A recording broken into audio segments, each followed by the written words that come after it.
नमस्कार दोस्तों, डेट है आज की 26 नवंबर 2021 और स्वागत है आपका एडिटोरियल डिस्कशन में। आज 4 इश्यूज हम डिस्कस करेंगे। सबसे पहले तो देखो, नेशनल फैमिली हेल्थ सर्वे फाइंडिंग से संबंधित जो आर्टिकल है वो डिस्कस करेंगे। दूसरे नंबर पे कल जो हमारा एक आर्टिकल छूट गया था यूनिफाइड रेगुलेटरी फ्रेमवर्क से संबंधित, कहाँ पे यूनिफाइड, टेलीकॉम कंपनीज और इंटरनेट कंपनीज के लिए डिटेल से डिस्कस करेंगे। उसके बाद एक हम मिडिल इनकम ट्रैप वाला जो इशू है वो रिवाइज करेंगे और सबसे लास्ट में आज आर्टिकल डिस्कस करेंगे ये नीचे वाला सस्टेनेबल वेलबींग से संबंधित। यहाँ पे क्रिप्टो करेंसी से संबंधित इंटरव्यू पब्लिश हुआ है। क्रिप्टो करेंसी से संबंधित ना बिल सरकार लेके आने वाली है पार्लियामेंट में। बिल क्या होगा वो तो अभी पता नहीं, लेकिन क्रिप्टो करेंसी का इशू तो हमने काफ़ी बार डिटेल से डिस्कस किया है। अगर आपको रिवाइज करना हो तो 7 जून को डिस्कस किया था, आप सर्च कीजिएगा यूट्यूब में ओनली IAS क्रिप्टो करेंसीज। तो अब एक जो नया आएगा वो हम डिस्कस करेंगे। इस आर्टिकल में तो पुराने ही पॉइंट्स हैं, रिपीटेड हैं। और कोट आज का है अल्बर्ट आइंस्टाइन का, I fear the day when technology will suppress human interaction and world will have a generation of idiots. Einstein ने कहा था कि मैं डरता हूँ ऐसा दिन आएगा जब टेक्नोलॉजी की वजह से ह्यूमन इंटरेक्शन कम हो जाएगा और वर्ल्ड में एक इडियट्स की जनरेशन इमर्ज होकर आएगी। ये बात तो बिल्कुल सच बोली उन्होंने बहुत पहले। आजकल ऐसा हो रहा है सोशल मीडिया पर, कितने लोग मिले ही नहीं, मतलब वर्चुअल लाइफ जी रहे हैं। दोस्ती भी है तो वो भी सोशल मीडिया पर, रियल लाइफ में कभी नहीं मिले। और डिस्कशन स्टार्ट करें उससे पहले देखो, आज अगर आपको डिस्कशन में ट्रैफिक का थोड़ा सा शोर आए ना, उसके लिए सॉरी, क्योंकि अभी जिस होटल में मैं रुका हूँ ना मिजोरम में, आइजोल में, वो बिल्कुल रोड के ऊपर ही है। तो थोड़ा बहुत ट्रैफिक का शोर हो सकता है कि माइक रिमूव ना कर पाए और आपको आए। आज वैसे सुबह सुबह यहाँ पे मिजोरम में बहुत तेज़ भूकंप आया। न्यूज़ वेबसाइट्स में पता नहीं अभी तक आया है या फिर नहीं आया है। नॉर्थ ईस्ट की जो न्यूज़ है कई बार पब्लिश करते नहीं न्यूज़ चैनल्स वाले, न्यूज़ वेबसाइट्स वाले, लेकिन यहाँ पे तो बहुत तेज़ भूकंप आया सुबह सुबह। खैर बच गए, इसलिए डिस्कशन स्टार्ट करते हैं। First important article national family health survey edition 5 की फाइंडिंग्स से संबंधित है। आप GS पेपर सेकंड के इस टॉपिक से आर्टिकल को रिलेट कर सकते हो। देखो, इससे पहले कि हम आज का आर्टिकल डिस्कस करें, हम नेशनल फैमिली हेल्थ सर्वे से संबंधित कुछ बेसिक्स डिस्कस कर लेते हैं। नेशनल फैमिली हेल्थ सर्वे ये पूरे देश में किया जाने वाला सर्वे है। सैंपल्स लिए जाते हैं पूरे देश में और डेटा कलेक्ट किया जाता है। मकसद इस सर्वे को कंडक्ट करने का यही है, latest up to date data मिले फर्टिलिटी से संबंधित, फैमिली प्लानिंग से संबंधित, child mortality ratio, maternal mortality rate क्या है, चाइल्ड हेल्थ का स्टेटस, मैटरनल हेल्थ का स्टेटस, ये सब जो इंडिकेटर्स हैं ना, इनसे संबंधित लेटेस्ट डेटा कलेक्ट किया जाता है इस सर्वे के अंतर्गत। 1992-93 में सबसे पहली बार ये सर्वे कंडक्ट किया गया था। और अब जो आर्टिकल हम डिस्कस करेंगे ये लेटेस्ट सर्वे यानी एडिशन 5 के सर्वे की फाइंडिंग्स से संबंधित हैं। थोड़ा सा डिले हो गया एडिशन 5 कोविड-19 के चलते, लेकिन देखो एक बात आप बोल सकते हो नेशनल फैमिली हेल्थ सर्वे के बारे में, हर 10 साल बाद जो सेंसस कंडक्ट होता है ना, उसके बाद ये जो सर्वे है ना वो सबसे ज़्यादा एग्जॉस्टिव डेटा देता है।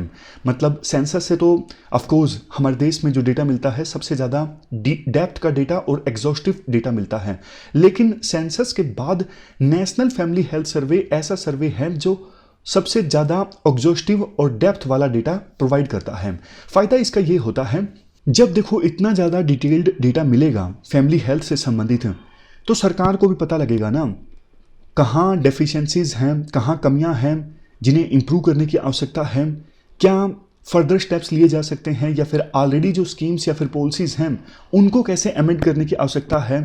ये सारी चीज़ें सरकार को पता लगती हैं और सरकार फिर उसी हिसाब से एक्शन लेती हैं। तो इस सर्वे के जो रिजल्ट सामने आए हैं ना वो मिक्स्ड हैं। एक तरफ देखो रेडिकल इंप्रूवमेंट देखने को मिला है मैटरनल एंड चाइल्ड हेल्थ में, सेक्स रेशो में भी इंप्रूवमेंट देखने को मिला है और पॉपुलेशन कंट्रोल भी अब इंडिया की हुई है। पहले टोटल फर्टिलिटी रेट पिछले सर्वे के अनुसार थी 2.2, यानी एक एवरेज महिला पूरे जीवन काल में 2.2 बच्चों को जन्म देती थी, मतलब एवरेज है। लेकिन अब लेटेस्ट नेशनल फैमिली हेल्थ सर्वे 5 के अनुसार हमारे देश में टोटल फर्टिलिटी रेट और कम हो गई है, 2.2 से घट के हो गई है 2। मतलब साफ है कि अब हम पॉपुलेशन स्टेबलाइजेशन की दिशा में आगे बढ़ रहे हैं। नेक्स्ट पॉइंट, अब देखो ज़्यादातर बच्चों के जो जन्म हैं वो इंस्टीट्यूशंस में हो रहे हैं, जैसे हॉस्पिटल्स में।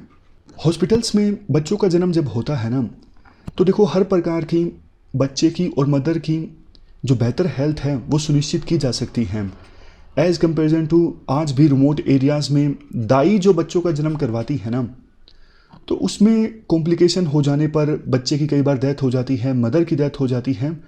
तो ये प्रोसेस ठीक नहीं है। सरकार हमेशा से प्रयास करती आई है कि सभी बच्चों का जो जन्म हो वो हॉस्पिटल्स में ही हो, ताकि अनावश्यक रूप से मदर्स की या फिर बच्चों की जान ना जाए। तो इस नेशनल फैमिली हेल्थ सर्वे के 5th एडिशन में ये अच्छी खबर सामने आई है कि अब ग्रेटर प्रपोर्शन ऑफ बच्चों के जो जन्म हैं वो हॉस्पिटल्स में हो रहे हैं। इसके बाद आर्टिकल में बात की जाती है सेक्स रेशियो की। देखो सेक्स रेशियो पहले से तो इम्प्रूव हुई है। आप ये इन्फोग्राफिक देखिए, हमारे देश में 23 स्टेट्स एंड यूनियन टेरिटरीज ऐसे हैं जहाँ पे आज के समय में सेक्स रेशियो 1000 से ज़्यादा है। ये सारे जो आप ग्रीन वाले स्टेट्स देख रहे हो, यहाँ पे sex ratio is more than 1000, यानी 1000 मैन के पीछे ज़्यादा महिलाएं हैं। ये जो येलो वाले स्टेट्स हैं, यहाँ पर सेक्स रेशियो है 950 से लेके 1000 के बीच में। और ये जो लाल वाले स्टेट्स हैं ना, बहुत ही ख़राब, यहाँ पे सेक्स रेशियो कितनी है, 950 से कम है। इसके बाद आर्टिकल में कहा जाता है, ये देखो हमने जो बात की ये तो ओवरऑल सेक्स रेशियो की है, लेकिन अंडर 5 जो सेक्स रेशियो है ना, उसकी सिचुएशन अभी भी ज़्यादा ख़राब है। यहाँ पर गवर्नमेंट को आवश्यक लाज लाने की आवश्यकता है, और जो भी पॉलिसीज़ की रिक्वायरमेंट है या फिर जो पॉलिसीज़ ठीक करनी है उनको ठीक करने की आवश्यकता है, क्योंकि अंडर 5 सेक्स रेशियो अभी भी काफ़ी कम है। इसके बाद आर्टिकल में बोला जाता है चाइल्डहुड न्यूट्रिशन। बच्चे जो वेस्टिंग का शिकार होते हैं या फिर स्टंटिंग का शिकार होते हैं, एज के हिसाब से हाइट नहीं बढ़ पाती, ये होता है स्टंटिंग। और वेस्टिंग का मतलब होता है हाइट के हिसाब से वेट ना होना।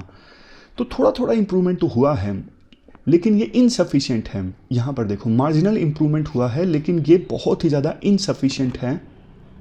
और ज़्यादा कोरेक्टिव एफर्ट्स सरकार को लगाने की आवश्यकता है चाइल्डहुड न्यूट्रिशन को इम्प्रूव करने के लिए। और देखो चूँकि अभी तो कोविड-19 की महामारी आई, तो चाइल्डहुड न्यूट्रिशन की जो समस्या है वो और भी ज़्यादा ख़राब हो गई है। तो इसलिए सरकार को इस मैटर पर बहुत ज़्यादा सीरियस स्टेप्स लेने की आवश्यकता है। इस बार देखो नेशनल फैमिली हेल्थ सर्वे में पहली बार ब्लड शुगर एंड हाइपरटेंशन संबंधित डेटा भी कलेक्ट किया गया। तो डेटा जो सामने आया है उससे पता लगता है हमारे देश की जनता में लाइफस्टाइल डिजीज़ जो हैं वो बढ़ते जा रही हैं। यहाँ पर भी सरकार को ध्यान देने की आवश्यकता है। अब बारी आती है लास्ट में कंक्लूजन की। कंक्लूजन में कहा जाता है 6 लाख हाउस होल्ड्स का सैंपल साइज लिया गया इस सर्वे में, और स्टेट संबंधी डेटा भी रिलीज़ किया गया है। देखो कुछ स्टेट्स क्वेश्चन उठा सकते हैं डेटा की ऑथेंटिसिटी पे, क्योंकि पॉलिटिक्स भी इन्वॉल्व हो जाती है, आपको पता है। अगर पता लगेगा सर्वे में कि इस राज्य में मैटरनल मोर्टेलिटी रेट ज़्यादा है, तो उस राज्य की जो रूलिंग पार्टी है, सरकार है, मना करेगी नहीं नहीं हमारे राज्य में सिचुएशन ठीक है। तो पॉलिटिक्स नहीं होनी चाहिए इस सर्वे के रिजल्ट पर। बस प्रयास करने चाहिए सेंट्रल गवर्नमेंट को भी, स्टेट गवर्नमेंट्स को भी मिल के, जहाँ भी लैकुना है, जहाँ भी कमी है जिस भी इंडिकेटर में, उसको मिल के सुधारा जाए, और हमारे देश में जो सिटीजन्स हैं उनकी बेहतर जो हेल्थ है वो सुनिश्चित की जाए। तो ये पूरा आर्टिकल हमने डिस्कस किया नेशनल फैमिली हेल्थ सर्वे 5 की फाइंडिंग्स से संबंधित। चलते हैं आगे। Next important article unified regulatory framework से संबंधित हैं। आप जीएस पेपर 3 के इस टॉपिक से आर्टिकल को रिलेट कर सकते हो। ये कल का आर्टिकल है जो हमारा रह गया था। यूनिफाइड रेगुलेटरी फ्रेमवर्क किसके लिए? टेलीकॉम कंपनीज के लिए और इंटरनेट कंपनीज के लिए। टेलीकॉम कंपनीज जैसे जियो, वोडाफोन, आइडिया, और इंटरनेट कंपनीज जैसे अमेजोन, फेसबुक, गूगल। फिर से बोलता हूँ, इंटरनेट कंपनीज जैसे कि गूगल, फेसबुक, अमेजोन, और टेलीकॉम कंपनीज तो आपको पता ही है, वोडाफोन, आइडिया, जियो, ये सब। देखो इन दोनों के बीच में ना, टेलीकॉम कंपनीज और इंटरनेट कंपनीज के बीच में कंपटीशन भी है और कोऑपरेशन भी है। कंपटीशन कैसे है? आज के समय में देखो कितने कम लोग मैसेज भेजते हैं, टेक्स्ट मैसेज। मतलब ज़्यादातर लोग व्हाट्सएप, टेलीग्राम, यहाँ पर मैसेज भेज देते हैं। और व्हाट्सएप कॉलिंग की सुविधा उपलब्ध है, दूसरे सोशल मीडिया प्लेटफॉर्म्स पर भी कॉलिंग की सुविधा उपलब्ध है। तो कॉल भी अब कम लोग करने लगे हैं। तो डायरेक्टली अगर इंटरनेट कंपनीज ऊपर जा रही हैं तो ये टेलीकॉम कंपनीज नीचे आ रही हैं, क्योंकि इंटरनेट कंपनीज का लोग ज़्यादा इस्तेमाल करेंगे, व्हाट्सएप का और इन सब का ज़्यादा इस्तेमाल करेंगे, तो डेफिनेटली टेलीकॉम कंपनीज का कम इस्तेमाल होगा, उनका काम कम होगा। तो यहाँ पर ना दोनों के बीच में कंपटीशन है।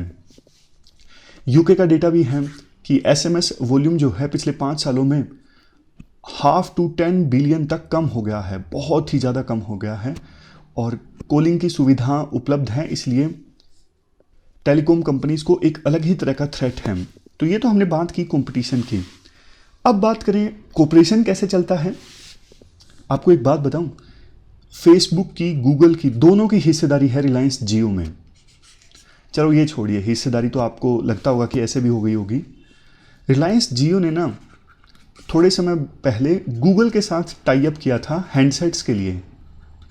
अभी क्या स्टेटस है पता नहीं, मतलब सर्च करना पड़ेगा, लेकिन ये खबर है, मुझे याद है इन दोनों ने आपस में टाई अप किया था। ये जो कंपनीज है ना, एप्पल हो गई, ये अपने आप में एक वोल्ड गार्डन बनाना चाहती हैं। मतलब ये यूं चाहती हैं कि किसी भी सर्विस के लिए किसी दूसरे कंपनी के पास हमारे क्लाइंट को ना जाना पड़े। जैसे रिलायंस जियो है, रिलायंस जियो भी वैसा ही वोल्ड गार्डन बनाना चाहती हैं। रिलायंस जियो ने कितनी सारी एप्लीकेशंस लॉन्च करके रखी हैं, गाने की अलग एप्लीकेशन, मूवीज़ की अलग से एप्लीकेशन, न्यूज़ की एप्लीकेशन। मतलब रिलायंस जियो ऐसा चाहता है, हेडसेट भी वो अपना लॉन्च करने लगा है। रिलायंस जियो ऐसा चाहता है कि हमारा जो कंज्यूमर है ना वो हमारे पास आए और हम उसको सारी की सारी सुविधा दे दें, वो किसी दूसरे पर्सन के पास उसे जाना ही ना पड़े, किसी दूसरी कंपनी के पास उसे जाना ही ना पड़े। बट देखो रिलायंस जियो भी अपने आप में अब हर एक चीज़ में तो एक्सपर्ट है नहीं, तो इसलिए रिलायंस जियो इंटरनेट कंपनीज के साथ बहुत बार टाई अप कर लेती है। तो यहाँ पर इनका आपस में कोऑपरेशन देखने को मिलता है। अब देखो रेगुलेशन की बात करते हैं। कौन रेगुलेट करता है टेलीकॉम कंपनीज को? ट्राई। और इंटरनेट कंपनीज को कौन रेगुलेट करता है? Competition commission of India. Try का मतलब है telecom regulatory authority of India. ये वोडाफोन, जियो इनको रेगुलेट करती है। कंपटीशन कमीशन ऑफ इंडिया ये इंटरनेट कंपनीज को रेगुलेट करती है। रेगुलेशन की आवश्यकता है ही क्यों? बहुत आवश्यकता है। जैसे मैं आपको एग्जांपल देता हूँ, जियो है, आप जियो का नेट चला रहे हो।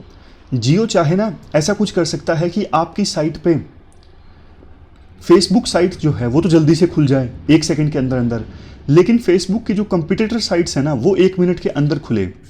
तो रिलायंस जियो के जो सब्सक्राइबर हैं वो तो फिर देखो फेसबुक ही खोलेंगे, फेसबुक को ज़्यादा सब्सक्राइब करेंगे, उन्हें लगेगा फेसबुक को चलाना आसान है यार, जल्दी से खुल जाती है। लेकिन फेसबुक की जो कंपटीटर वेबसाइट है उसको खुलने में तो 1 मिनट लग जाता है, चलाने में मज़ा नहीं आता। ऐसा जियो कर सकता है लेकिन करता नहीं है। क्यों? क्योंकि ट्राई है। ऐसा करने से ट्राई रोकता है। उसी प्रकार से रिलायंस जियो से कोई दूसरी कंपनी में मैसेज भेजता है, मान लीजिए आइडिया के सब्सक्राइबर को, एयरटेल के सब्सक्राइबर को, तो मैसेज भेजने में जानबूझ के जियो डिले कर सकता है। या फिर कॉल जब आप लगाओगे जियो से दूसरे नेटवर्क पर, जियो चाहे तो कॉल की वो क्वालिटी जो है वो ख़राब कर सकता है। इन सब चीज़ों को रोकने के लिए ट्राई है। टैरिफ को कंट्रोल करने के लिए ट्राई है। मतलब बहुत सारी चीज़ें ट्राई रेगुलेट करता है। तो ट्राई तो देखो रेगुलेशन ठीक ठाक करता है। Competition commission of India regulation उतना ठीक से नहीं कर पाता। अब जैसे देखो गूगल है, हमारा ना जो हम इंटरनेट सर्फ करते हैं, एक्सप्लोर करते हैं, उसमें ना गूगल कितनी भूमिका निभाता है हमें पता ही नहीं लगता। सबसे पहले जैसे ही हम क्रोम ओपन करते हैं, वो भी गूगल का है, क्रोम भी, चलो मान लिया कुछ लोग इंटरनेट एक्सप्लोरर यूज करते हैं, तो सबसे पहली जो साइट ओपन करेंगे ना वो google.com ही करेंगे। google.com चाहे तो अपनी मर्जी की वेबसाइट्स को हमारे सर्च में ऊपर ला सकता है, और जो साइट्स गूगल चाहता है कि वो सर्च लिस्ट में आनी नहीं चाहिए उसको तो गूगल ब्लॉक कर सकता है। तो इसमें न्यूट्रलिटी कहाँ रही ना? मतलब जितना न्यूट्रल टेलीकॉम कंपनीज को होना चाहिए उतना ही न्यूट्रल जो इंटरनेट कंपनीज हैं उनको भी होने की आवश्यकता है। जैसे अमेजोन है, आप कोई चीज़ सर्च कर रहे हो, कोई मोबाइल फ़ोन है या फिर पढ़ाने का इंस्ट्रूमेंट है, अब अमेजोन चाहे तो अपनी मर्जी के जो प्रोडक्ट्स हैं वो लिस्टिंग में ऊपर ला सकता है, और जो अच्छे प्रोडक्ट्स हैं उनको तीसरे चौथे पेज पे ला सकता है। आप बताइए क्या गूगल में या फिर अमेजोन में आप कभी तीसरे चौथे पेज तक जाते हो? रेयरली ऐसा होता है कि हम तीसरे चौथे पेज तक जाते हैं कुछ भी सर्च करने पर। हम पहले पेज पे मैक्सिमम दूसरे पेज तक ही अपनी जो सर्च है वो ख़त्म कर देते हैं। तो यही तो दिक्कत है ना। तो इनको भी, इंटरनेट कंपनीज को भी न्यूट्रल होने की आवश्यकता है और टेलीकॉम कंपनीज को भी फर्दर न्यूट्रल होने की आवश्यकता है। और इसी के लिए एक यूनिफाइड जो रेगुलेटरी फ्रेमवर्क है वो लाया जा सकता है, और यही आज का आर्टिकल है। तो ये हमने पूरा आर्टिकल डिस्कस किया जिसमें राइटर वकालत कर रहे हैं इंटरनेट कंपनीज और टेलीकॉम कंपनीज के लिए एक यूनिफाइड रेगुलेटरी फ्रेमवर्क होना चाहिए।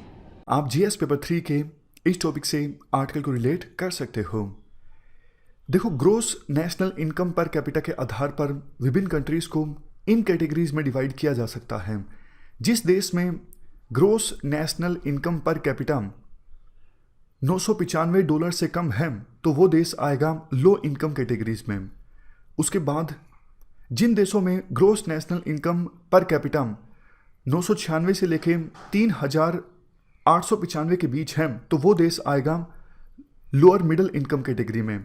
उसी प्रकार से अपर मिडिल इनकम कैटेगरी है, और वो देश जहां पर gross national income per capita 12,056 से ज़्यादा है तो वो देश आएंगे हाई इनकम कैटेगरीज में। इस कैटेगरी में डेवलप कंट्रीज आते हैं, for example USA, Canada, Europe के ज़्यादातर कंट्रीज। तो इस प्रकार से हमने gross national income per capita के आधार पर विभिन्न कंट्रीज का क्लासिफिकेशन देखा। अब हम समझते हैं मिडिल इनकम ट्रैप को। मिडिल इनकम ट्रैप में अभी तक देखो जो देश फंस गए हैं उनके एग्जाम्पल हैं Brazil, south Africa. Brazil, south Africa ये देश देखो पहले लोअर इनकम कंट्रीज की कैटेगरी में आते थे, लेकिन इन देशों ने काफ़ी तेज़ी से ग्रो किया और ये मिडिल इनकम कंट्रीज की कैटेगरी में आने लगे। लेकिन ये मिडिल इनकम कंट्रीज की कैटेगरी में फंस के रह गए। मतलब जिस हिसाब से पहले उनकी ग्रोथ रेट थी वो सस्टेन नहीं रह सकी, वो हायर इनकम कंट्रीज की कैटेगरी में नहीं जा सके, क्योंकि आपको पता है डेवलप कंट्रीज में स्किल्स पर काफ़ी ज़्यादा फोकस होता है, टेक्नोलॉजी काफ़ी ज़्यादा हाई होती है, लेकिन ऐसा नहीं हो उसका साउथ अफ्रीका और ब्राज़ील जैसे कंट्री में। तो इनको नुकसान होने लगा। नुकसान क्यों होने लगा? देखो, लोअर इनकम कंट्रीज की कैटेगरी में जब वो थे तो लेबर के वेजेस काफ़ी ज़्यादा कम थे, तो इन्वेस्टमेंट काफ़ी ज़्यादा आ रही थी, ये सोच के कि ब्राज़ील और साउथ अफ्रीका में वेजेस जो हैं वो कम है, हमारी कंपनी अगर यहाँ इन्वेस्ट करती है तो प्रॉफिट ज़्यादा कमा सकती है। लेकिन ये उनका जो एडवांटेज था वो ख़त्म हो गया जब वो मिडिल इनकम कंट्रीज़ की कैटेगरी में आ गए। तो मतलब समझ गए, दोनों साइड से नुकसान हो गया। ना तो वो हायर इनकम की कैटेगरी में जा सके और ना ही उनको जो फ़ायदे लोअर इनकम कंट्रीज़ की कैटेगरी में रहकर होते थे कि इन्वेस्टमेंट ज़्यादा आती थी लेबर सस्ती होने की वजह से, वो फ़ायदा भी उनका ख़त्म हो गया, यानी इन्वेस्टमेंट भी कम आने लगी। इसी ट्रैप को कहा जाता है मिडिल इनकम ट्रैप। मतलब ना तो आप आगे जा पा रहे हो, हायर इनकम कंट्रीज़ की कैटेगरी में शामिल हो पा रहे हो, और ना ही आपको वो फ़ायदा मिल पा रहा है जो आपको मिल रहा था जब आप लोअर इनकम कंट्रीज़ की कैटेगरी में थे। ऐसा देखो इंडिया के साथ भी हो सकता है, हालांकि अभी हुआ नहीं है, लेकिन कुछ जानकारों का मानना है जिस लिहाज से इंडिया में अभी स्लोडाउन चल रहा है, अगर ये स्ट्रक्चरल स्लोडाउन साबित होता है तो इंडिया भी इसी मिडिल इनकम ट्रैप में फंस के रह जाएगा। एग्जाम्पल के तौर पर यह भी कहा जाता है, जैसे देखो पहले इंडिया में वेजेस कम हुआ करते थे तो इन्वेस्टमेंट ज़्यादा आ रही थी, लेकिन इंडिया के कंपैरिजन में आज के समय में बांग्लादेश, वियतनाम, इन देशों में वेजेस ज़्यादा कम हैं और वहाँ पर लेबर रूल्स और रेगुलेशंस इतने ज़्यादा स्ट्रिक्ट भी नहीं हैं। तो इंडिया के बजाय काफ़ी इन्वेस्टमेंट अब इन देशों में जाने लगी हैं। तो इंडिया को जो पहले एडवांटेज हासिल था वो इंडिया के पास अभी एडवांटेज रिलेटिवली पहले की अपेक्षाकृत कम हुआ है, और इसीलिए जानकार बोलते हैं कि इंडिया को कुछ करना होगा ताकि इंडिया इस मिडिल इनकम ट्रैप में फंस के ना रह जाए। अब देखो क्वेश्चन ये आया होगा आपके दिमाग में कि कुछ देश इस मिडिल इनकम ट्रैप में फंस के क्यों रह जाते हैं। इससे पहले हम रीजन्स की बात करें, यहाँ पर कुछ और एग्जाम्पल्स भी हैं। थाईलैंड, वियतनाम, मलेशिया, ये देश भी देखो मिडिल इनकम ट्रैप में फंस गए हैं। बाकी कुछ ऐसे देशों की बात करें जो इस ट्रैप से नहीं फंसे और एकदम से बाहर निकल गए, वो हैं जापान, साउथ कोरिया। उन्होंने तेज़ी से ग्रो किया और अभी वो हायर इनकम कंट्रीज़ की कैटेगरी में आते हैं। रीजन्स की हम बात करते हैं क्यों कुछ देश इस ट्रैप में फंस के रह जाते हैं। सबसे पहले inability to shift growth strategies. देखो, ग्रोथ स्ट्रेटजीज को जल्दी से शिफ्ट ना कर पाना एक रीज़न है। एग्जाम्पल के साथ अगर हम बात करें, देखो जो साउथ अफ्रीका और ब्राज़ील जैसे देश हैं जो इस ट्रैप में फंस गए, उन्होंने तेज़ी से ग्रोथ अचीव की किसकी सहायता से? अपने रिसोर्सेज की सहायता से। लेकिन आप हमेशा रिसोर्सेज के दम पर हायर ग्रोथ रेट सस्टेन नहीं कर सकते। आपको प्रोडक्टिविटी लेड ग्रोथ रेट लानी होगी, एक्सपोर्ट ओरिएंटेड ग्रोथ रेट आपको अचीव करनी होगी। जैसे देखो, डेवलप कंट्रीज में आपको पता है किस प्रकार से प्रोडक्टिविटी पे काफ़ी फोकस होता है, एजुकेशन लेवल काफ़ी ज़्यादा हाई होता है, सर्विस सेक्टर काफ़ी मजबूत होता है। तो इस प्रकार से जो ग्रोथ की स्ट्रेटजी चेंज करनी चाहिए थी वो नहीं की जा सकी इन देशों के द्वारा और वो मिडिल इनकम ट्रैप में फंस गए। नेक्स्ट रीज़न है स्क्यूड इनकम डिस्ट्रीब्यूशन, मतलब इनइक्वालिटी का काफ़ी ज़्यादा होना। अब देखो, इन देशों में क्या है, कुछ ही लोगों के पास बहुत ज़्यादा वेल्थ कॉन्सेंट्रेटेड है। वो लोग जो हायरार्की में नीचे आते हैं या फिर मिडिल में आते हैं, मान लीजिए ये वेल्थ की हायरार्की है, ऊपर कुछ ही लोग हैं जिनके पास काफ़ी वेल्थ जनरेटेड है, नीचे जो लोग आते हैं उनके पास काफ़ी कम पैसे हैं और उनके पास कम पैसे हैं खर्चने के लिए, इस वजह से इकोनॉमी में डिमांड जनरेट नहीं होती और मिडिल में जो लोग आते हैं वो भी आगे नहीं बढ़ पा रहे हैं। तो ये स्क्यूड इनकम डिस्ट्रीब्यूशन एक रीज़न है कि कुछ देश मिडिल इनकम ट्रैप में फंस जाते हैं। उसके बाद रिकरिंग बूम बस्ट साइकिल, ये साइकिल देखो लैटिन अमेरिकन कंट्रीज में देखा गया है। फॉर एग्जांपल ब्राज़ील में, अर्जेंटीना में एकदम से वहाँ का जो सेंट्रल बैंक है वो इंटरेस्ट रेट्स को आसान बना देता है और लोन काफ़ी आसानी से लोगों को मिल जाता है। जब लोगों को लोन बहुत ज़्यादा आसानी से मिल जाता है तो वो मार्केट में जाकर खर्च करते हैं, डिमांड जनरेट होती है और इकोनॉमिक एक्टिविटीज़ बढ़ती हैं, इकोनॉमिक ग्रोथ रेट बढ़ती है। तो इसका असर इनकम लेवल पे भी देखने को मिलता है।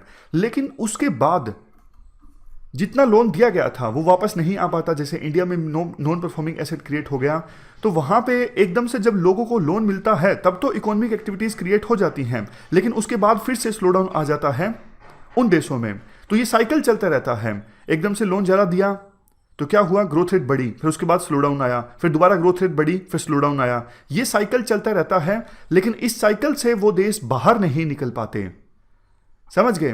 होना तो ये चाहिए था ना कि एक बार आपकी ग्रोथ रेट इंक्रीज हो गई तो जापान की तरह, साउथ कोरिया की तरह आप उस इकोनॉमिक ग्रोथ रेट को सस्टेन करो, तभी आप मिडिल इनकम कंट्रीज की कैटेगरी से बाहर निकल सकोगे। लेकिन ऐसा होता नहीं है।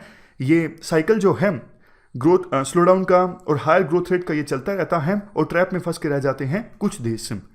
अब नेक्स्ट हम बात करते हैं इंडिया के बारे में। क्यों कहा जा रहा है कि इंडिया इस ट्रैप में फंस सकता है? मुख्य रीजंस की बात करें, फिलहाल देखो ग्लोबल इकोनॉमिक सिचुएशन काफ़ी खराब है। ग्लोबलाइजेशन के विरुद्ध जाके काम कर रहे हैं कुछ देश, फॉर एग्जांपल यूएसए। दूसरा रीजन, स्ट्रक्चरल रिफॉर्म्स हमारे देश में जिस गति से आने चाहिए थे उस गति से नहीं आ पाए हैं। देखो जीएसटी आया है, अच्छी बात है। इंसॉल्वेंसी एंड बैंक्रप्सी कोड आया है, अच्छी बात है। नॉन परफॉर्मिंग एसेट की समस्या धीरे धीरे अब दूर होने लगी है। लेकिन देखो अभी भी बहुत सारे इश्यूज पर काम होना बाकी है, जैसे लेबर रिफॉर्म्स, इंफ्रास्ट्रक्चर अभी भी हमारे देश में काफ़ी ज़्यादा वीक है। उसके बाद नेक्स्ट है human capital regression. Human development से संबंधित जो इंडिकेटर्स हैं वो हमारे देश में अभी भी काफ़ी ख़राब परफॉर्म कर रहे हैं। स्कूलों में लर्निंग आउटकम बच्चों की काफ़ी कम है। इवन हायर एजुकेशन से संबंधित जो इंस्टीट्यूशंस हैं वहाँ पर भी जिस क्वालिटी की एजुकेशन मिलनी चाहिए, इंडस्ट्री ओरिएंटेड, मार्केट ओरिएंटेड, उस हिसाब से अभी भी हम एजुकेशन नहीं प्रोवाइड कर पा रहे हैं। नेक्स्ट है climate change induced agriculture stress. कल भी हमने डिस्कस किया था कि इस प्रकार से क्लाइमेट चेंज की वजह से जो वेदर फेनोमेनन है वो काफ़ी ज़्यादा इरेगुलर हो गए हैं। तो किसानों को काफ़ी सारे चैलेंजेस का सामना करना पड़ रहा है और खेती अब धीरे धीरे बहुत ही ज़्यादा चैलेंजिंग होती जा रही है। उसके बाद लास्ट पॉइंट है फॉल इन प्राइवेट कंजप्शन। जब तक देखो मार्केट में कंजप्शन नहीं होगा तो डिमांड जनरेट नहीं होगी और उस डिमांड को जनरेट करने के लिए इनफ इकोनॉमिक एक्टिविटीज़ नहीं होंगी तो ग्रोथ रेट कैसे होगी। तो हमारे देश में प्राइवेट जो कंजम्पशन है वो नहीं बढ़ पा रही है, इन्वेस्टमेंट काफ़ी वीक है और एक्सपोर्ट भी हम बूस्ट नहीं कर पा रहे हैं। तो ये कुछ पॉइंट्स हैं जिसके बेस पे ये कहा जा सकता है कुछ एक्सपर्ट्स के द्वारा कि कहीं इंडिया भी मिडिल इनकम ट्रैप में ना फंस के रह जाए। मतलब आप इनडायरेक्टली यूं कह सकते हो ये फैक्टर्स हमें मिडिल इनकम ट्रैप में पुश कर रहे हैं। करना क्या चाहिए इंडिया को? सबसे पहले तो देखो, हमें डाइवर्सिफिकेशन के बजाय स्पेशलाइजेशन पे फोकस करना होगा प्रोडक्शन में। जैसे देखो साउथ कोरिया, जापान, इन देशों ने स्पेशलाइजेशन पे बहुत ज़्यादा फोकस किया, खास करके इलेक्ट्रॉनिक्स इंडस्ट्री पर। और उसी स्पेशलाइजेशन का नतीजा है कि इन देशों में काफ़ी कंपनीज ऐसी हैं जिन्होंने बहुत अच्छे प्रोडक्ट्स बनाए और उनका अब एक्सपोर्ट होता है दुनिया भर में। तो इंडिया को भी स्पेशलाइजेशन पे फोकस करना होगा, कुछ सेक्टर्स की पहचान करनी होगी जहां पे इंडिया के पास रिलेटिव एडवांटेज है, और थोड़ा सा और फोकस किया जाए तो पूरी दुनिया में हमें उन सेक्टर्स में महारत हासिल हो सकती है। उसके बाद shifting to productivity led growth. Productivity led growth देखो तब आएगी जब स्किल्स हो लोगों के पास। स्किल्स जब तक नहीं होंगी तब तक प्रोडक्टिविटी नहीं आएगी, और मजबूरी में लोगों को मनरेगा के तहत काम करना होगा या फिर किसी तरह की दूसरी मजदूरी करनी होगी। तो आवश्यकता ये है स्किल्स का जो लेवल है लोगों में वो इंक्रीज किया जाए ताकि प्रोडक्टिविटी उनकी बढ़े।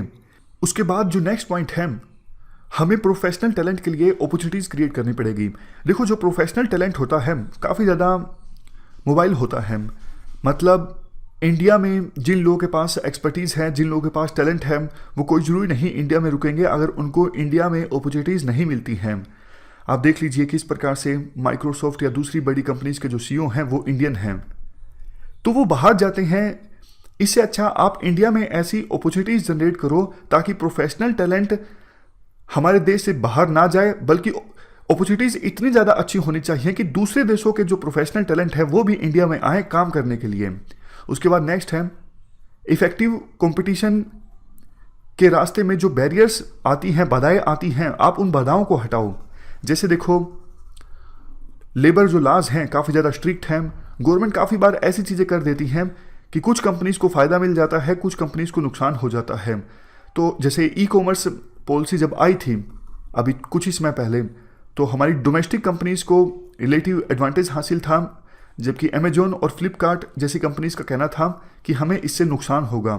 तो इफेक्टिव कंपटीशन का इन्वायरमेंट इंडिया को इंश्योर करना होगा। नेक्स्ट है डिसेंट्रलाइज्ड इकोनॉमिक मैनेजमेंट। देखो जो टीयर 3 गवर्नमेंट्स हैं हमारे देश में, पंचायत, म्यूनसिपल बॉडीज़, उनको स्ट्रेंथन करना होगा ताकि वो इकोनॉमी के अहम पिलर बने। सबसे लास्ट में है changing orientation of social programs. अभी देखो ज़्यादातर जो हमारे सोशल प्रोग्राम्स हैं ना वो गरीब लोगों पर केंद्रित हैं, गरीब लोगों को एम्पावर करना जरूरी है। लेकिन राइटर के अनुसार इसके साथ साथ वो लोग जो लोअर मिडिल क्लास में आते हैं उनको भी सपोर्ट करने की आवश्यकता है। उनके लिए भी गवर्नमेंट को प्रोग्राम्स चलाने चाहिए, क्योंकि जो लोअर मिडिल क्लास के लोग हैं वो खर्चते हैं पैसा, और उनके पैसा खर्च करने से कंजम्पशन बढ़ती है, डिमांड बढ़ती है, और डिमांड की पूर्ति के लिए इकोनॉमिक एक्टिविटीज़ ज़्यादा होती हैं, ग्रोथ रेट ज़्यादा होती हैं।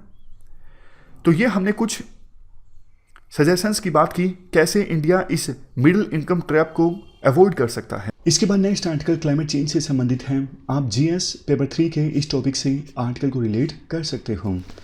देखो जो हाल ही में यूएनएफसीसी की कॉन्फ्रेंस ऑफ पार्टीज़ की 26वीं मीटिंग ऑर्गेनाइज हुई, इसमें इंडिया ने ये वादा किया है 2070 आते आते हम नेट जीरो एमिशन स्टेटस को अचीव कर लेंगे।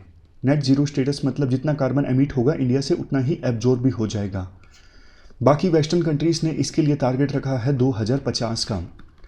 इंडिया की जीत देखो इसलिए हुई इस मामले में क्योंकि इंडिया ने एक मोरल हाई ग्राउंड रखा है कि देखो हमारे देश में पर कैपिटा जो एमिशन है वो ग्लोबल एवरेज से आधे से भी कम है। ग्लोबल एवरेज अगर 10 का है तो हमारे देश में पर कैपिटा एमिशन 5 से भी कम है, जबकि वेस्टर्न कंट्रीज़ में per capita emission global average से ज़्यादा है। फिर भी हमने 2070 का टारगेट रख दिया क्योंकि हम सीरियसली चाहते हैं, इंडिया चाहता है कि क्लाइमेट चेंज ना हो ज़्यादा। इसके बाद आर्टिकल में ये बोला जाता है G7 जो है ना वो आज के समय में रूल्स नहीं बना रहा है। जैसे ये वेस्टर्न कंट्रीज़ चाहते थे कोल को फेस आउट किया जाए, लेकिन देखो ये इनकी बहुत ज़्यादा चालाकी है जब वेस्टर्न कंट्रीज़ बोलते हैं कोल को फेस आउट किया जाए, क्योंकि कोल ना अभी ज़्यादातर डेवलपिंग कंट्रीज़ में एबेंडेंट सोर्स है इलेक्ट्रिसिटी प्रोड्यूस करने के लिए। मतलब ज़्यादा जो इलेक्ट्रिसिटी प्रोड्यूस होती है कोल की सहायता से होती है। तो माना एमिशन होता है कोल से, इसमें कोई डाउट नहीं है, लेकिन एमिशन तो ऑयल से बहुत ज़्यादा होता है। वेस्टर्न कंट्रीज़ में ऑयल का इस्तेमाल बहुत ज़्यादा होता है, लेकिन वेस्टर्न कंट्रीज़ ऑयल के यूज़ को कम करने की बात नहीं करते, सिर्फ कोल के यूज़ को कम करने की बात करते हैं। लेकिन चाइना और इंडिया के प्रेशर के चलते कोल के फेस आउट संबंधित कोई भी रेजोल्यूशन इस कॉन्फ्रेंस ऑफ पार्टीज़ की 26वीं मीटिंग में नहीं पास हो सका। इसके अलावा हमारे जो इन्वायरमेंट मिनिस्टर है ना भूपेंद्र यादव, इन्होंने साफ साफ बोला कि भैया जो चीज़ें हैं ना कि वेस्टर्न कंट्रीज़ जो डेवलप कंट्रीज़ हैं वो पैसा देंगे डेवलपिंग कंट्रीज़ को और टेक्नोलॉजी देंगे, उस पर आप स्पेसिफिक कुछ नहीं बोलते हो। साफ साफ बोला हमारे इन्वायरमेंट मिनिस्टर ने कि फाइनेंशियल और अदर सपोर्ट के बारे में स्पेसिफिक डिटेल्स नहीं हैं। तो इस बार जो फाइनल स्टेटमेंट निकल के आया 40 सालों बाद स्पेसिफिक लैंग्वेज है फाइनेंस के ऊपर और एडेप्टेशन के ऊपर, मतलब कैसे डेवलपिंग कंट्रीज़ को पैसे देंगे, कैसे टेक्नोलॉजी देंगे, उन सब से संबंधित इस बार स्पेसिफिक लैंग्वेज इस्तेमाल की गई है। तो इन दोनों एग्जाम्पल्स की सहायता से राइटर ये बोलना चाहते हैं G7 अब रूल्स नहीं बना रहा है, डेवलपिंग कंट्रीज़ का बड़ा रोल रहा इस कॉन्फ्रेंस ऑफ पार्टीज़ की मीटिंग में। Next, India will be investing. इसका मतलब ये है कि देखो कुछ लोग ये बोलते हैं कि वेस्टर्न कंट्रीज़ जैसे आप अपना लाइफस्टाइल चेंज कर रही हैं, अगर क्लाइमेट चेंज को कम करना है, नेट जीरो के स्टेटस को अचीव करना है, तो क्या इंडिया को भी अपना अब लाइफस्टाइल चेंज करना पड़ेगा? क्या इंडिया को भी वेस्टर्न कंट्रीज़ के रास्ते पर चलना पड़ेगा? राइटर कहते हैं नहीं, क्योंकि अभी तो हमारे देश में डेवलपमेंट तो आ रही थी ना, इंफ्रास्ट्रक्चर तो अभी बिल्ड होगा, वहाँ पे तो इंफ्रास्ट्रक्चर ऑलरेडी बिल्ड हो चुका है, तो हमें अपना लाइफस्टाइल उतना ज़्यादा चेंज नहीं करना पड़ेगा। हमें ऐसा नहीं कि ऑलरेडी इंफ्रास्ट्रक्चर जो बन चुका है उसे बदलना पड़ेगा, हमें ज़्यादातर इंफ्रास्ट्रक्चर नया बनाना है। तो इंडिया बल्कि इन्वेस्ट कर रहा होगा, ये एक नई चीज़ है, मतलब क्लाइमेट चेंज को एड्रेस करते करते इंडिया इन्वेस्टमेंट कर रहा होगा। तो इंडिया की जो जर्नी रहेगी नेट जीरो स्टेटस अचीव करने में, वो वेस्टर्न कंट्रीज़ की जर्नी से अलग रहेगी, क्योंकि वहाँ पे तो इंफ्रास्ट्रक्चर ऑलरेडी डेवलप्ड है, उनको कुछ इंफ्रास्ट्रक्चर तोड़ के नया इंफ्रास्ट्रक्चर बनाना होगा। इसके बाद नेक्स्ट है कंजप्शन से संबंधित 3 सजेशंस यहाँ पर कंजप्शन के फ्रंट पर राइटर देते हैं। सबसे पहला, देखो वेस्टर्न कंट्रीज़ को ना resource and carbon intensive goods and services से शिफ्ट करना होगा। जैसे कार्स एयरक्राफ्ट का इस्तेमाल ज़्यादा होता है, बस और ट्रेन्स का इस्तेमाल ज़्यादा होना चाहिए, एनिमल्स को बहुत ज़्यादा कंज्यूम किया जाता है, प्रोसेस्ड फूड को बहुत ज़्यादा कंज्यूम किया जाता है जिससे एमिशन ज़्यादा होता है, प्लांट बेस्ड डाइट ज़्यादा कंज्यूम की जानी चाहिए वेस्टर्न कंट्रीज़ के द्वारा। और दूसरा पॉइंट, जो चीज़ें इस्तेमाल होती हैं वो भी देखो एनर्जी एफिशिएंट हो, जैसे एनर्जी अगर आप इस्तेमाल कर रहे हो तो कोल या फिर ऑयल वाली ना हो, रिन्यूएबल एनर्जी इस्तेमाल हो, इलेक्ट्रीफाइंग कार्स, पब्लिक ट्रांसपोर्ट, यानी जो भी चीज़ें आप इस्तेमाल कर रहे हो ना वो एनर्जी एफिशिएंट हो। इसके बाद तीसरा सजेशन है इक्वल डिस्ट्रीब्यूशन ऑफ वेल्थ। मतलब देखो हर एक हाउस होल्ड, हर एक पर्सन कम से कम मिनिमम लेवल ऑफ प्रोस्पेरिटी जो है वो तो अवेल कर सके, जैसे रोटी कपड़ा मकान, हर एक पर्सन, हर एक household affordable energy access कर सके, ये हमें इंश्योर करने की आवश्यकता है। अगर देखो कुछ लोग अफोर्डेबल एनर्जी को एक्सेस नहीं कर सकेंगे तो क्या करेंगे? लकड़ी जलाएंगे या फिर जो गोबर के उपले होते हैं उसकी सहायता से खाना बनाएंगे, तो फिर एमिशन होगा। तो बात वही है ना, अगर बेसिक लेवल ऑफ प्रोस्पेरिटी हर एक पर्सन अवेल कर पाता है तो ऑटोमेटिकली क्लाइमेट चेंज को एड्रेस करने की दिशा में हम काम कर रहे होते हैं। इंडिया की जो सिविलाइजेशन की वैल्यूज़ हैं ना वो इस मामले में अच्छी हैं। हम वेजिटेरियनिज्म पे स्ट्रेस करते हैं, वेस्टेज को कम से कम करते हैं। वैसे देखो हमारे देश में ना नॉर्थ इंडिया में ज़्यादा वेजिटेरियनिज्म है। अभी जहाँ पे मैं हूँ मिजोरम में, यहाँ पे तो मुझे नहीं लगता कि मुश्किल से एक आधा, पूरी जितनी पॉपुलेशन है एक आधा ही कोई वेजिटेरियन मिले तो मिले, अदरवाइज़ यहाँ पे तो कल्चर में है हर कोई नॉन वेजिटेरियन ही है। साउथ इंडिया में भी इतना ज़्यादा वेजिटेरियनिज्म नहीं है। खैर बात सिविलाइजेशनल वैल्यूज़ की हो रही हैं, तो हमारे देश में इस प्रकार की वैल्यूज़ अच्छी हैं, ये राइटर का पॉइंट है। तो सरकार को क्या करना चाहिए? सरकार को ना फोकस्ड रिसर्च ग्रुप्स इस्टेब्लिश करने चाहिए जिनका काम ये हो रिकमेंडेशंस देना, रिसर्च करना कैसे सस्टेनेबल वेलबींग को सुनिश्चित किया जा सकता है। ये फोकस्ड रिसर्च ग्रुप्स पता लगाएं, एनालाइज करें कि ओवर कंजप्शन क्यों होती हैं, और ये भी रिसर्च करें कि हमें डिसेंट लेवल ऑफ वेलबींग के लिए कितनी एनर्जी की आवश्यकता है। लास्ट में एक सजेशन राइटर का ये है कि देखो, जब 1972 में स्टॉकहोम डिक्लेरेशन हुई थी ना, तो उस समय फिर 1976 में संविधान को अमेंड करके protection and improvement of environment को फंडामेंटल ड्यूटी करार दिया गया था सरकार के द्वारा। सरकार के पास आर्टिकल 253 के तहत, हमारे संविधान का आर्टिकल 253 है ना, इसके तहत पार्लियामेंट के पास पावर है कि वो इंटरनेशनल ट्रीटीज़ एंड एग्रीमेंट्स को इम्प्लीमेंट करने के लिए कानून बना सकती हैं। तो यही किया सरकार ने 1972 की स्टॉकहोम कन्वेंशन के बाद। तो अभी भी कॉन्फ्रेंस ऑफ पार्टीज़ की जो 26वीं मीटिंग हुई है ना, इसमें सरकार ने काफ़ी सारे वादे किए हैं। तो उनको इम्प्लीमेंट करने के लिए सरकार एक अलग से कानून बना सकती है, जिसमें बहुत सारी चीज़ों को एड्रेस किया जा सकता है, जैसे ecological limits, energy, land use, efficient distribution, use of electricity and urban design. इन सब इश्यूज से संबंधित कानून बनवा सकती है सरकार पार्लियामेंट के थ्रू आर्टिकल 253 के अंतर्गत। तो ये हमने पूरा आर्टिकल डिस्कस किया क्लाइमेट चेंज से संबंधित। हमारी आज की इस डिस्कशन में इतना ही है। आज हमने 4 इश्यूज़ को डिटेल से डिस्कस किया। Thank you very much for discussion.